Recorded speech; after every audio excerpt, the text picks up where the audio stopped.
Who has the first question? We'll go here on the left side here, second row. Sports. Try again. Leo Haggerty, Amped Up Sports Draft Nation here in Tampa. Obviously, team goals are at the top of your list. What individual goals do you want to meet so those team goals happen? I want to go up in, passing touchdowns and rushing touchdowns. Definitely yards and completion percentage as well.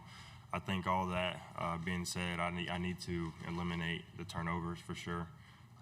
It's been talked about, and I know it. It's obvious. Just that, eliminate turnovers for myself and not making bad plays worse. Front row. Chessa Boucher with NBC 33 in Baton Rouge. Marcel, you've just absolutely dominated LSU in the past almost 2 games. What worked so well for you against LSU? My legs. No, but LSU's a good team. But I have confidence going in every game, and it's fun being able to play in a scene like that, Death Valley. Get to go back this year, but there's a new coach there now. They got some new players, so we'll see how this one goes. Right side, and then pass it up. Marcel, Alex Miller with the Bryan College Station Eagle. You talk about improving statistics. I'm curious if there's one stat in particular that you guys really harp on as quarterbacks at A&M. I think completion percentage is kind of a universal one for quarterbacks, and I think that's an important one to me. Taking those for sure passes and not passing them up for maybes is something that's really important for me this year. Front row, and then pass it one back. Hey, Marcel, Noah Gross from KXAN. How do you describe the frustration of the final 2 games to end last season, and maybe how that kind of fueled you guys here heading into this fall?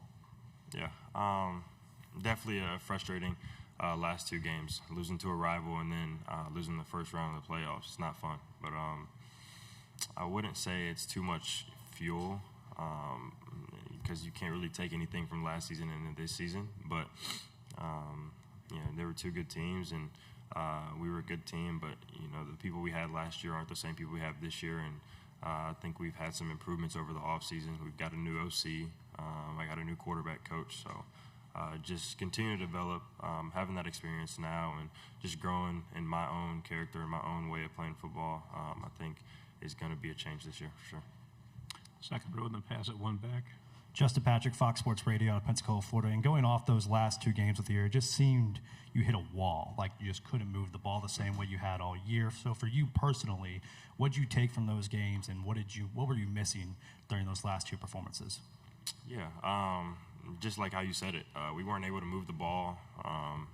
Couldn't get the ball in the end zone. I think we had maybe 1 or 2 possessions in the Texas game where we could really move it. Other than that, we were punting almost every possession. And then Miami game, we moved it slightly well, got it down the red zone a couple times, but everybody knew how the wind was in that game, and there were some missed field goals from both ends, so couldn't really capitalize on that. But it was an unfortunate event, and we lost and got to move on from it. Left side on the aisle, third row. Tyler Shaw with KBTX and Bryan College Station. You said earlier with confidence, you feel like you are one of the best quarterbacks in the nation. How important is it to you to have that kind of mindset? And then do you believe that, this team can go as you go? Yeah, I think it's really important to have that mindset. If you don't, you shouldn't be playing in the country. You shouldn't be playing in college football. You shouldn't be playing in the SEC. So I've always had that confidence growing up. I've always played with guys older than me, so I've never been afraid of anybody. I've never been afraid of a name. I always go out there and know what I'm capable of and play the game that I love. So, I think I'm always going to have this confidence. I'm never going to let anybody tell me I can't do anything. And I think this team's going to be go, obviously where I'm going to be. I think, being a captain now, I have a voice that these people are going to follow. And then we have 4 other ones as well who have done a great job this offseason of speaking up and just being able to lead this team. And we have the players to go do it. We just have to buckle down and be consistent this year. Third row, and then pass it one back. Corey Mullis, ABC Sports in Austin. Marcel, I just want to ask about something you mentioned earlier, and having a new OC, new quarterbacks coach. What's been the biggest transition since losing Coach Klein, and is there something that he may have taught you that you're still utilizing to this day? Yeah, it hasn't been a crazy transition. going into every single offseason, there's an install and everything. So you got to learn new things every single year. But I think the change this year was just, we changed up our verbiage a little bit. And, that's always how it goes. People get your number. So you gotta change it up every single year. But, nothing really drastically different. I'm in the room with Coach Wiggins and my quarterback coach, Coach Lynch, a lot this offseason, just trying to pick their brains a little bit, let them pick mine. And so we're on the same page when it comes to each and every weekend this year. So really excited for it. Still going to be explosive. Still going to have really great offense. So, looking forward to it. Second row on the left, then pass it up. Donovan Bridgeford, TXA and 24 News. You guys are heavy favorites in week 1. What will you guys learn about yourselves in that game? I think, we'll learn a lot. That's definitely we'll get the jitters out in that game. No matter who the opponent is, we still have to go out there and execute. So, we're going to see all the preparation that came through winter, spring, and summer and fall camp come out in that game. And that'll tell you a lot about, I think how the season's going to go. And definitely what we're going to have to clean up going into the weeks after. Fourth row on the aisle. Travis Tyndall, ESPN Austin.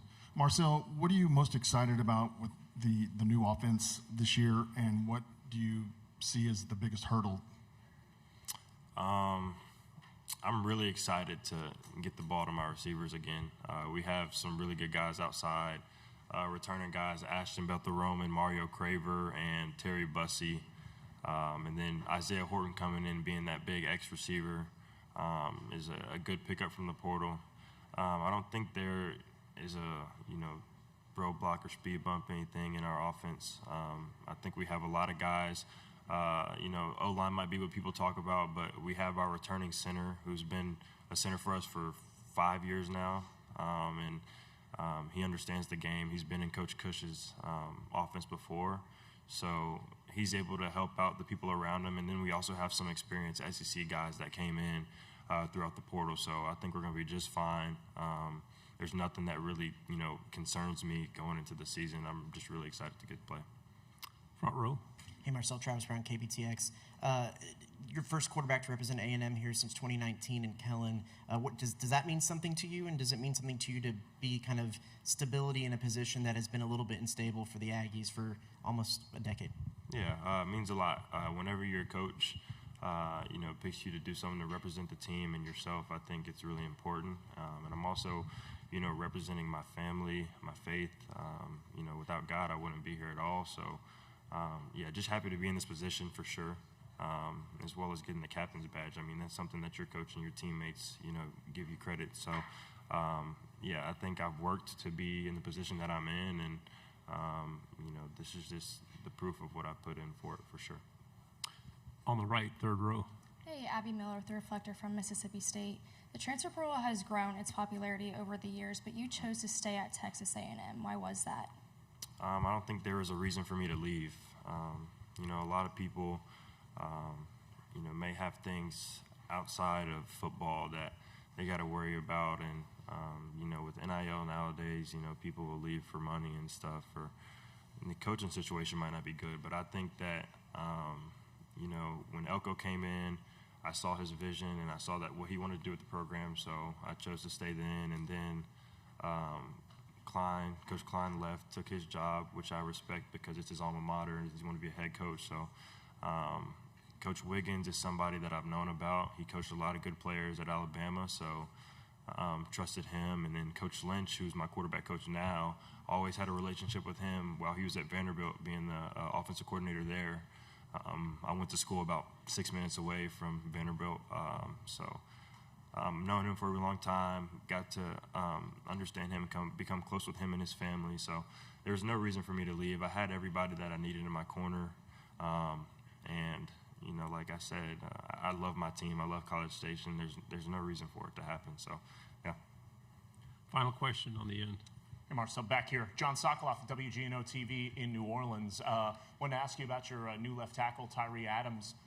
What have been your early impressions of him so far, and what kind of contribution or difference do you think he can make for the Aggies and this offensive line?